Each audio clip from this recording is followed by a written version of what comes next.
The shopping center in Coral Gables sparkled with expensive storefronts under the bright Florida sun. Angela Darnell slowly strolled between boutiques, her heels tapping rhythmically on the marble floor. Walking beside her was Brianna Cole, her best friend from college, who now worked as a manager at one of Miami's major banks. "Look at that dress." Angela stopped in front of the window of an upscale boutique, where a mannequin was wearing an elegant black dress by a famous designer. $3,000, but it's worth it. Brianna shook her head with a smile. "You've already bought 4 dresses today. Won't Felix mind?" "Why would he need to know?" Angela shrugged and headed for the store entrance. "He has his credit card, I have mine. He earns the money, I spend it. It's a fair exchange." Inside the boutique, they were greeted by a smiling saleswoman who already knew Angela by sight. Trying on dresses took almost an hour. Angela twirled in front of the mirror, admiring herself. At 30, she still looked stunning. Slim figure, flawless skin, luxurious hair styled by a professional hairdresser. "I'll take it," she said decisively, handing the dress to the saleswoman.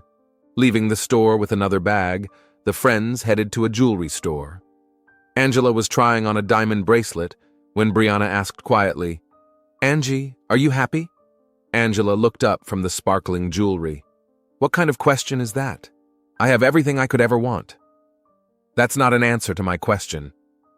Angela thought for a moment, turning her wrist so that the diamonds sparkled in the light. "You know, sometimes I feel like I'm living in a golden cage. It's beautiful and comfortable, but it's still a cage. Every day is the same.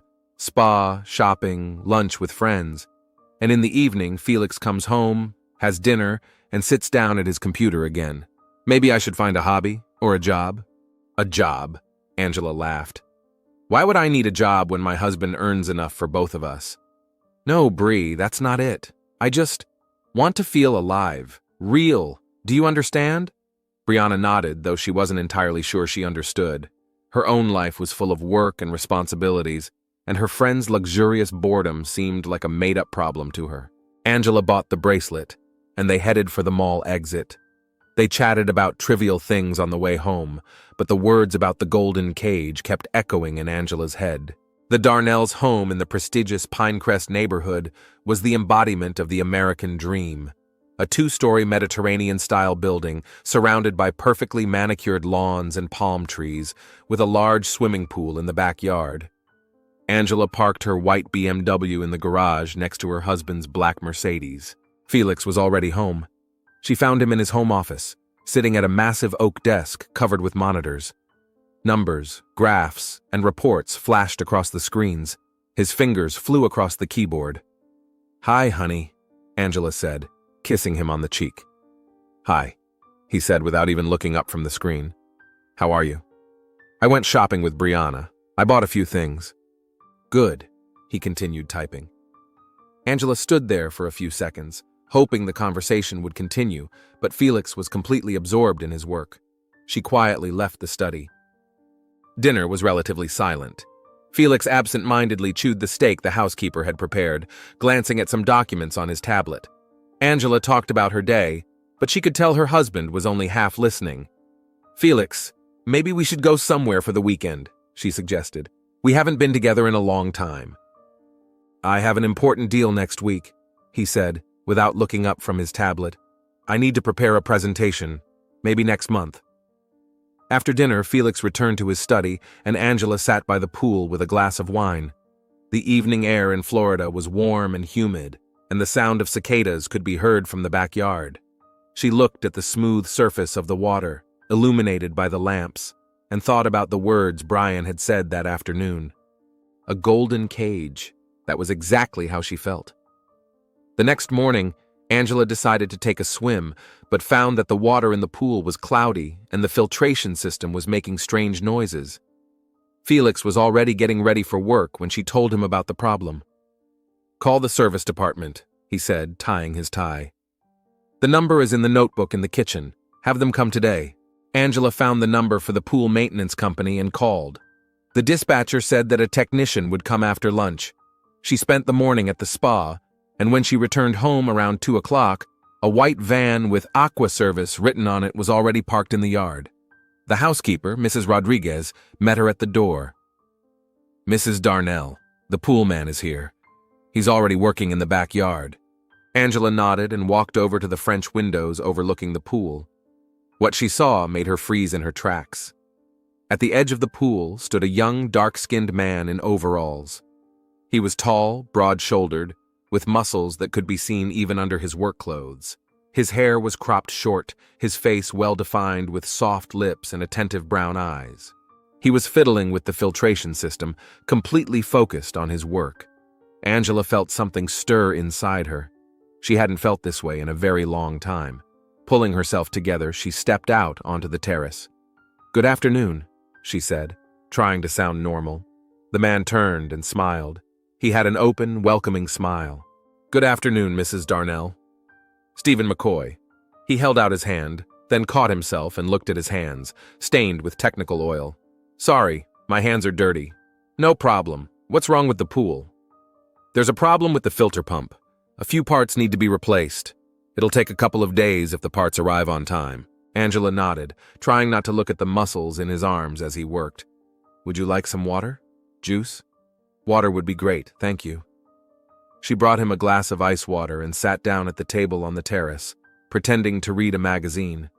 In reality, she was watching him work. Stephen was about 25 years old, and he had a natural masculinity that was sorely lacking in her circle of bankers and businessmen. "Have you been working on pools for long?" she asked. 4 years, he said, straightening up and wiping the sweat from his forehead. "I started as an assistant. Now I work on my own. I like working outdoors. It must be interesting. Every customer has their own preferences." "Yes," he smiled, although most just want the water to be clean and warm. They talked for a few more minutes before Stephen returned to his work.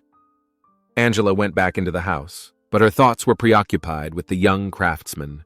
The next day, Stephen arrived in the morning. Felix had already left for work, and the housekeeper was busy cleaning the house. Angela deliberately put on tight jeans and a low-cut top. She went out to the pool with a cup of coffee. "Good morning," she said. "How's the renovation going?" "Good morning, Mrs. Darnell. The parts have been delivered, so I should be finished today." "That's a shame," she said, and immediately bit her tongue. Why did she say that? Stephen looked at her in surprise. "A shame? Well, I'm used to seeing you in the yard. It'll be boring when you leave." He smiled, and something flashed in his eyes that made Angela's heart beat faster. "If anything else breaks, be sure to call." She hung around him all day, finding reasons to talk to him.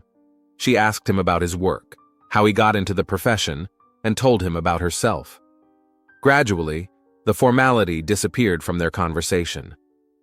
"What do you do when you're not fixing pools?" she asked, sitting on the edge of the deck chair. "I go to the gym, meet friends. Sometimes I play basketball. What about you?" "Me?" she laughed. "I spend my husband's money. I go shopping, to spas. A very exciting life, as you can see." "Why so sarcastic? You have a beautiful house, a pool, everything you need." "Yes, everything I need," she repeated thoughtfully. "But who needs it?" Stephen looked at her intently. There was an unexpected warmth in his gaze.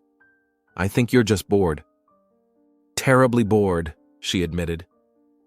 By evening, Stephen had finished his work. The pool sparkled with clear blue water again, and the filtration system ran silently. "Everything's ready," he said, gathering his tools. "If you have any problems, give me a call." Angela stood nearby, not wanting him to leave. The air between them seemed electrified. "Stephen," she said quietly. He turned around. Their eyes met, and in that moment, they both knew that something more than just polite conversation between a customer and a repairman was happening. "Yes? Thanks for your work." "You're welcome." He lingered, not leaving. Angela took a step closer. Maybe you'd like to come in for a cup of coffee before you go?" Stephen hesitated. He knew he was crossing a line. "I don't think that's a good idea, Mrs. Darnell." "Angela," she corrected him. "Just coffee. Your boss won't know." He followed her into the house. In the spacious kitchen, she poured 2 cups of coffee, and they sat down at the bar. The closeness was intoxicating. Angela could feel the warmth coming from him, the scent of his cologne mixed with the faint smell of bleach. "Do you have a girlfriend?" she asked. "I did. We broke up 6 months ago." "That's too bad." "Why is it too bad?" He smiled. "Because she missed out on a wonderful man." Stephen put down his cup. "Angela, I have to go." "Have to?" She put her hand on his wrist. "Who says you have to?" The touch sent an electric shock through both of them. Stephen looked at her hand, then into her eyes. "Your husband." "My husband is at the office and won't be back until 8 at the earliest."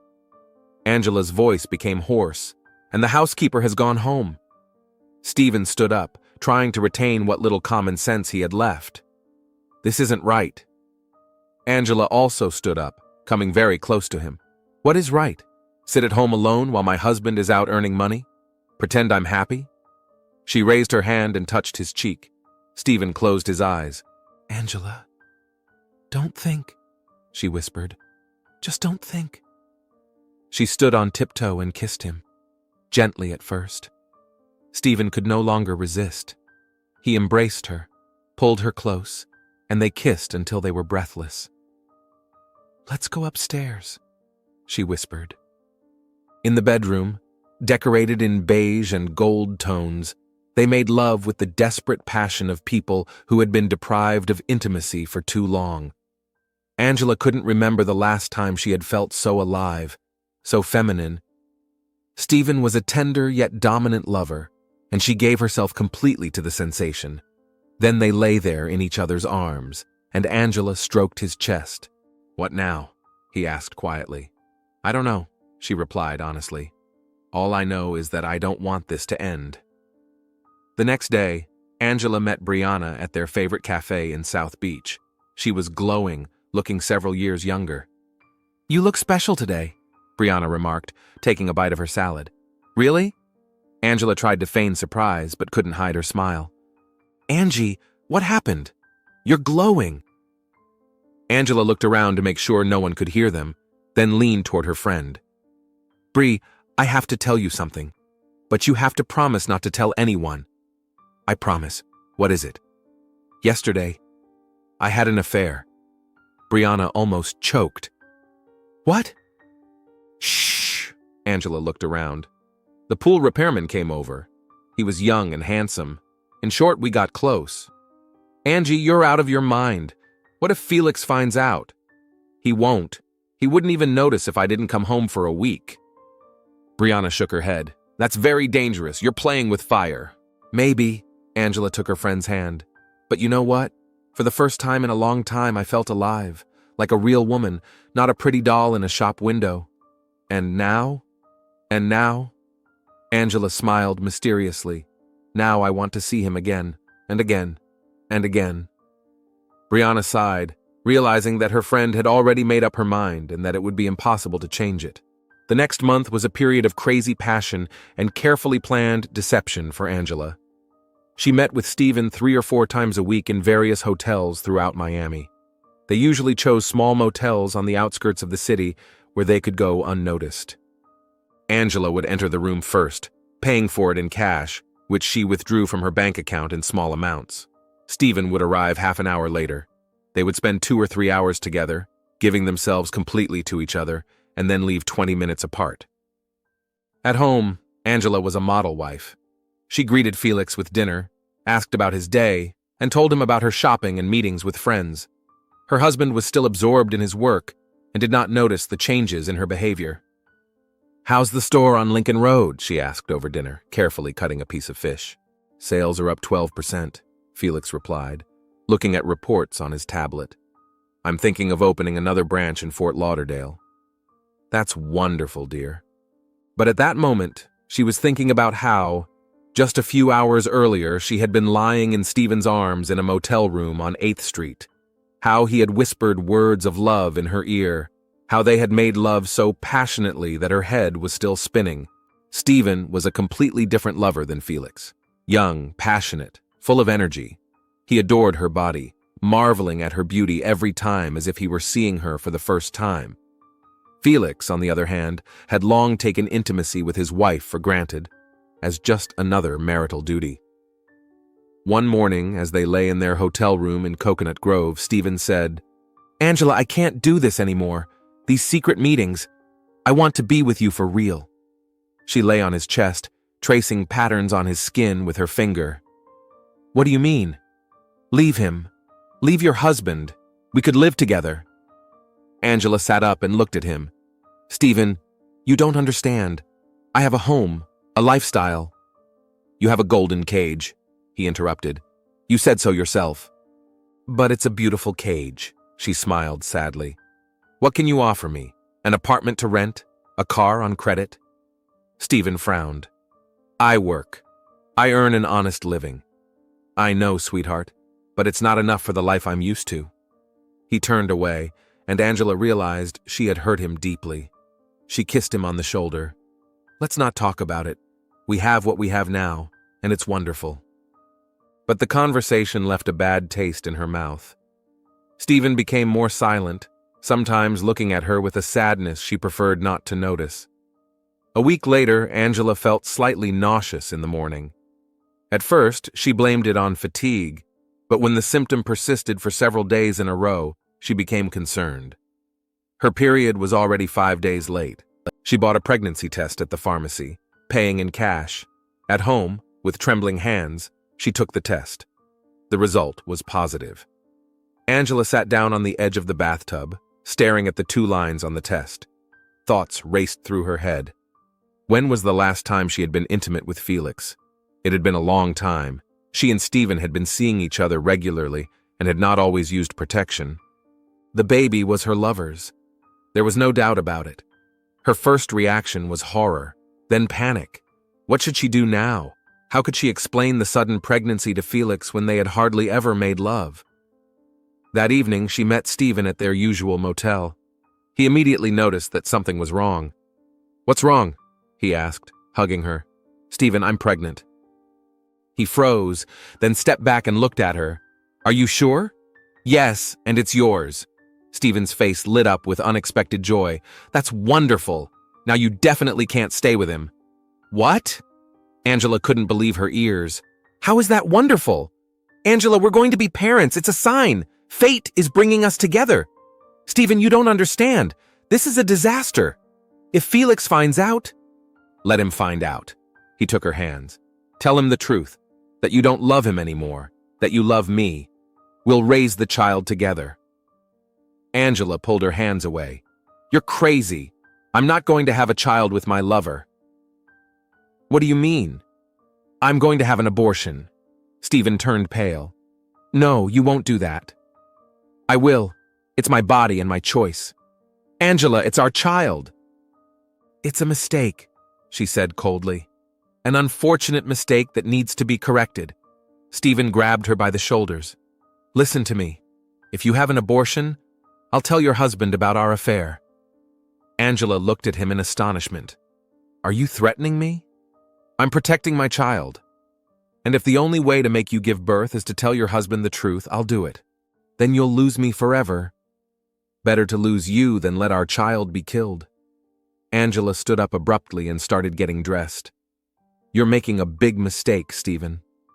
Think about it, Angela. You have a week." She slammed the door and drove away from the motel in a rage and panic. The next day, Angela met Brianna at a restaurant on Brickell Avenue. Her friend immediately noticed her condition. "Angie, you look terrible. What happened?" Angela looked around to make sure there was no one she knew at the neighboring tables and said quietly, "Bri, I'm pregnant." Brianna almost choked on her wine. "Felix's?" "Stephen's." "Oh my God. What are you going to do?" "I don't know. Stephen wants me to leave Felix and have the baby.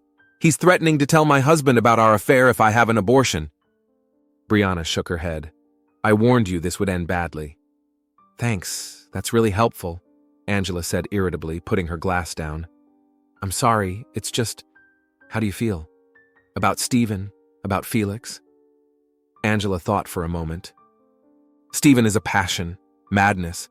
He makes me feel alive, but he works with his hands for $1,000 a month. He has no home, no savings, no future. And Felix? Felix gave me everything I have, a house, a car, a lifestyle. He may not be the perfect husband, but he's reliable. So you're choosing Felix?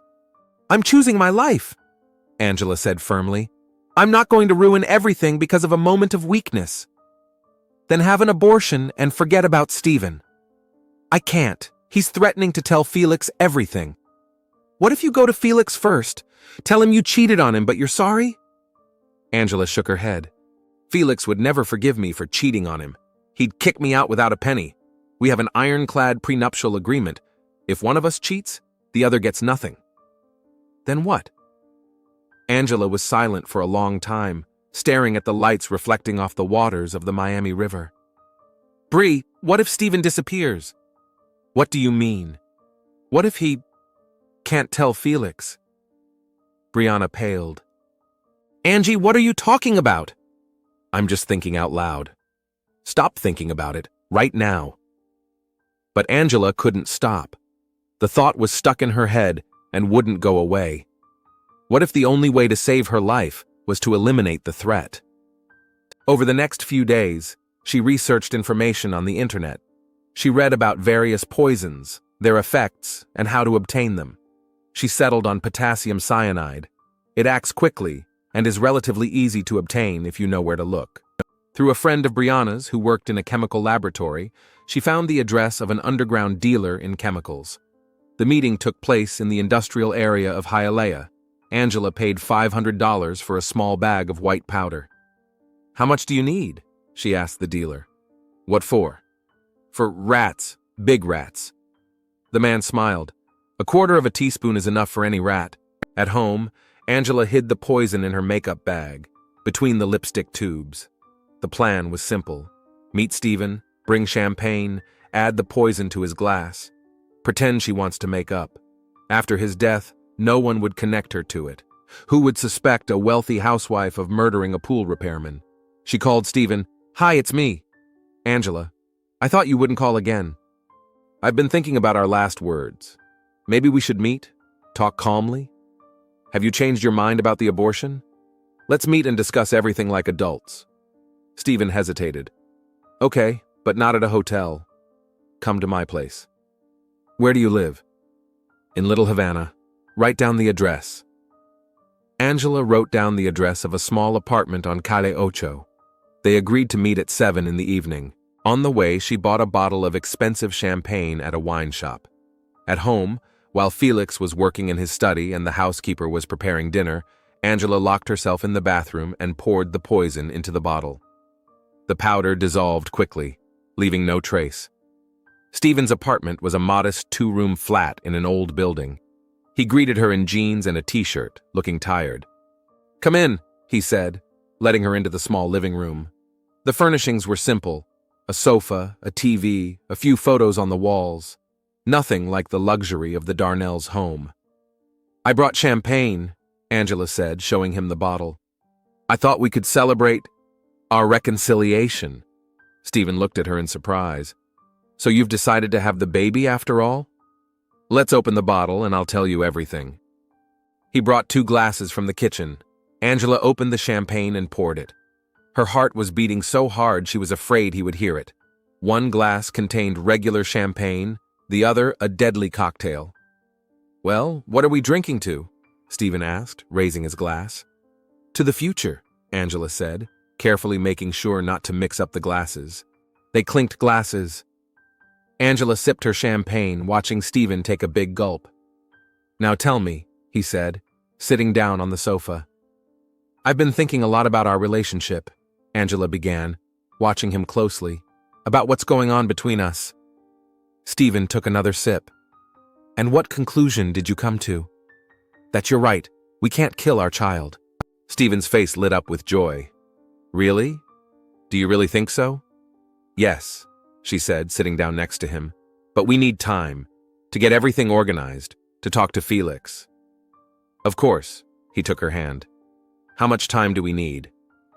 A month, maybe 2. It's a serious decision. Stephen finished his champagne and put the glass on the table. Angela, I'm so happy. I thought I'd lost you. How are you feeling? She asked. Fine. Why do you ask? Just, you don't look fine. Indeed, Stephen's face began to pale. He ran his hand over his forehead.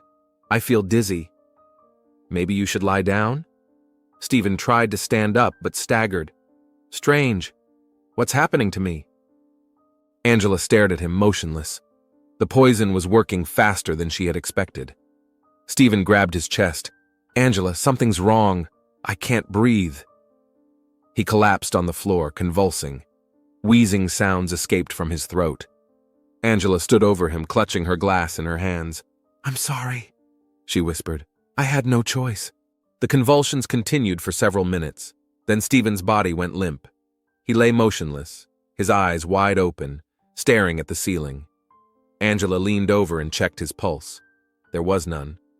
She carefully wiped her fingerprints off the bottle and glass and put them in her bag. She looked around the apartment, making sure she hadn't left any traces of her presence. Then she quietly left through the back door. She trembled all the way home, but when she entered the house and saw Felix at dinner, her face relaxed. "Where were you?" he asked without looking up from his tablet. "At the beautician's," she replied. "A new treatment." "Okay." Angela went up to her bedroom and took a long hot shower. Standing under the water, she thought about how her life was now safe. No one would ever find out about the affair. Tomorrow she would have an abortion, and everything would go back to normal. Stephen McCoy would never threaten her again. The next 2 weeks were a period of deceptive calm for Angela.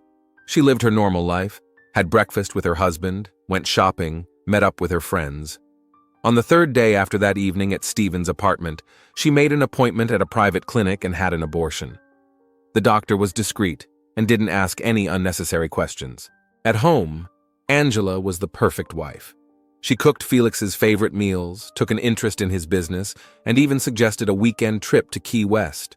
Her husband was surprised by her initiative but agreed. "You've been acting a little different lately," he remarked over dinner on Friday of the second week. "More attentive." "I just realized that we rarely spend time together," Angela replied, pouring wine into their glasses. "I want to be closer to you." Felix smiled and covered her hand with his. "Maybe we really should spend more time together." In those moments, Angela almost forgot what had happened in Little Havana. It seemed to her that the nightmare was over, that she could return to her old life. There was no mention of Stephen in the news. Apparently, the death of a young worker did not deserve the attention of the media. When she met Brianna at a cafe in Coconut Grove, her friend noticed a change in her behavior. "You seem calm. Did the problem get resolved?" "Yes." Angela stirred her coffee. "Everything is back to normal." "How do you feel?" "Great. Like I woke up from a bad dream." Brianna looked at her intently. "Angie, are you hiding something important from me?" "What do you mean?" "I don't know. Just a hunch. You seem too calm for someone who's just been through such a stressful time." Angela shrugged. "Maybe I'm stronger than I thought." At home, she planned her future. Maybe she really should find something to do. Open a boutique or take up interior design. She had connections and her husband's money, and her affair with Stephen could be considered a silly mistake of youth that would never happen again. On Monday morning of the third week, Angela woke up to a loud knock on the door. It was 6:30 in the morning. Felix was still asleep. He usually got up at 7. Angela threw on a robe and went downstairs, wondering who could be coming at such an hour. Through the peephole, she saw several men in suits. One of them was holding a police badge. "Mrs. Darnell?" asked a tall, dark-skinned man in his 40s when she opened the door. "Detective Terry Walden, Miami-Dade County Police. May we come in?" Angela's heart skipped a beat, but she tried to remain calm. "What's going on, officer?" "We have a few questions about Stephen McCoy. Do you know him?" "Stephen McCoy?" Angela pretended to think. "I think he repaired our pool a few weeks ago." "That's right. Can we talk?" "Of course, come in." Detective Walden entered the house with 2 assistants. Angela led them into the living room. At that moment, Felix came down the stairs in his bathrobe, attracted by the voices. "What's going on?" he asked. "Detective Walden, police." The investigator introduced himself. "Mr. Darnell, we need to talk to your wife." "About what?" Felix frowned. "About attempted murder." Angela felt the ground slip away beneath her feet. Attempted murder? That meant Stephen was still alive? Angela Darnell, the detective took out a pair of handcuffs. You are under arrest on suspicion of the attempted murder of Stephen McCoy. You have the right to remain silent. Anything you say can be used against you in court. Stop! Felix exclaimed. What's going on? What murder? But the detectives had already handcuffed Angela's wrists. She was in shock, not understanding what was happening. How could Stephen have survived? She had checked his pulse. I need a lawyer, she muttered. Of course, Detective Walden nodded. You can make a call at the station. Felix stood in the living room watching his wife being led away. His face was pale with shock. I'll come to the station, he shouted after her. Everything will be fine. But there was uncertainty in his voice. In the police car, Angela frantically thought about what could have gone wrong. Maybe Stephen wasn't dead, just unconscious? But she had checked his pulse, or had she imagined it? At the Miami-Dade County Police Department, she was taken through the booking process, fingerprinted, photographed, and her personal belongings were taken. Then she was placed in a holding cell. An hour later, she was called in for questioning. Detective Walden sat behind a metal desk in a small, windowless room. There was a mirror on the wall, which Angela knew from movies was one way. Have a seat, Mrs. Darnell, said the detective, pointing to a chair opposite him. Would you like some coffee? Water? Water, she said, her mouth dry. Walden brought her a plastic cup of water and sat down opposite her. Now tell me about your relationship with Stephen McCoy. I already told you. He was repairing our pool. That's all? That's all. The detective opened a folder and took out several photographs. Do you recognize this place? The photographs were of Stephen's apartment. Angela recognized the modest furnishings, the sofa on which he had died. No. And this? The next photo showed a bottle of champagne and 2 glasses on a coffee table. No. Mrs. Darnell, your fingerprints are on this bottle. Angela felt her heart skip a beat. She had wiped the bottle. That's impossible. It is possible. Very possible. The detective took out another document. Here's the lab report. Your fingerprints, without a doubt. Okay, Angela tried to collect her thoughts. Maybe I was in that apartment, but that doesn't mean I tried to kill anyone. What does it mean? Angela was silent. Let me tell you what happened that night, the detective continued. Stephen McCoy drank champagne laced with potassium cyanide. He lost consciousness and lay in agony for about 15 minutes. Fortunately, his sister Charlene decided to visit her brother and found him in critical condition. She immediately called an ambulance. Angela listened, unable to believe her ears. The doctors fought for his life all night, Walden continued, but they saved him. Stephen spent a week in intensive care, but he survived, and yesterday he gave a statement. What statement?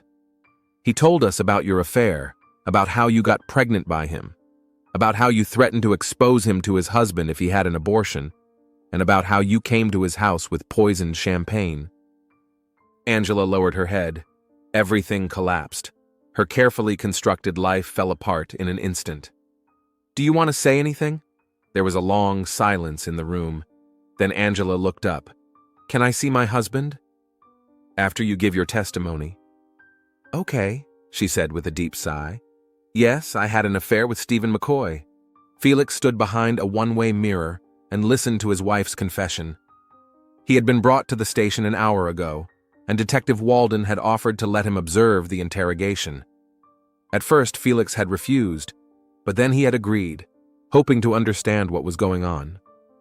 It all started when he was repairing our pool, Angela continued. At first, it was just a crush, then we started dating. How often? 3 or 4 times a week, in hotels. Felix leaned against the wall. His wife, the mother of his future children, had been seeing her lover 3 times a week while he worked to provide her with a luxurious lifestyle. When did you find out you were pregnant? 3 weeks ago. I realized the baby was Stephen's. How did you feel? Panic, horror. I knew that if Felix found out, he would kick me out of the house with nothing. And what did you decide to do? At first, I wanted to have an abortion, but Stephen wouldn't let me. He demanded that I leave my husband and have the baby. And when did you refuse? He threatened to tell Felix everything. Behind the glass, Felix closed his eyes, so his wife had planned to hide her pregnancy from him. She might even have planned to pass off someone else's child as his. And then you decided to kill him? Angela began to cry. I didn't know what to do. I had no choice. You always have a choice, Mrs. Darnell. You chose murder. Yes, she whispered through her tears. I bought poison and put it in the champagne. I thought he was dead. I wanted him to die. Tell me more about that night. I called him and told him I wanted to make up. I went to his house with champagne. I put cyanide in his glass. We drank, and he started choking. I stood there watching him die. Didn't you call an ambulance? No, I wanted him to die. What did you do then? I checked his pulse. I didn't think he was alive. I took the bottle and glasses, wiped off my fingerprints, and left. But your fingerprints were left behind. I guess I didn't wipe them off very well. The detective nodded. After that, did you go back home to your husband? Yes. I told him I'd been to the beautician. The next day, I had an abortion. And you lived a normal life? Yes, I thought it was all behind me. But it was all... Felix couldn't listen anymore. He left the observation room and sat down on a bench in the hallway. 37 years of life, 10 years of marriage, and he didn't know his wife. A woman who could stand there coldly and watch a man die. Detective Walden emerged from the interrogation room half an hour later. Mr. Darnell, your wife has given a full statement. She has admitted to attempted murder. What happens now? Trial, probably 15 to 25 years in prison. Felix nodded. Strangely, he felt neither anger nor grief, only emptiness. Can I see her? Of course. They met in the visiting room. Angela sat at a table in an orange prison jumpsuit. Her hands were handcuffed. When Felix entered, she looked up at him with tear-filled eyes. Felix, 10 years, he said quietly, sitting down opposite her. For 10 years, I thought I knew you. Felix, I'm sorry. I didn't want to what? Cheat on me? Kill me? Lie to me? Angela cried. I was confused. It was crazy. 3 times a week for a month isn't crazy. It's a choice. Felix, please, I'm still your wife. He shook his head. No, my wife couldn't watch a man die with a clear conscience. My wife couldn't cheat on me for months. He stood up. My wife doesn't exist. She never did. What are you going to do? I'm filing for divorce. I'm selling the house. I'm starting a new life. What about me? Felix looked at her one last time. You'll get what you deserve. He left the room without looking back. Detective Walden was waiting for him in the hallway. I'm sorry, Mr. Darnell. I know it's not easy. Yes, said Felix, but it's better to know the truth than to live a lie. He left the police station under the bright Florida sun. A new life awaited him. Without his familiar home, without beautiful lies, without the woman he had never truly known. And in the holding cell, Angela Darnell sat and realized that her old life was over forever. Her home, her money, her status, everything was gone in an instant. All that remained was the naked truth and long years in prison ahead of her.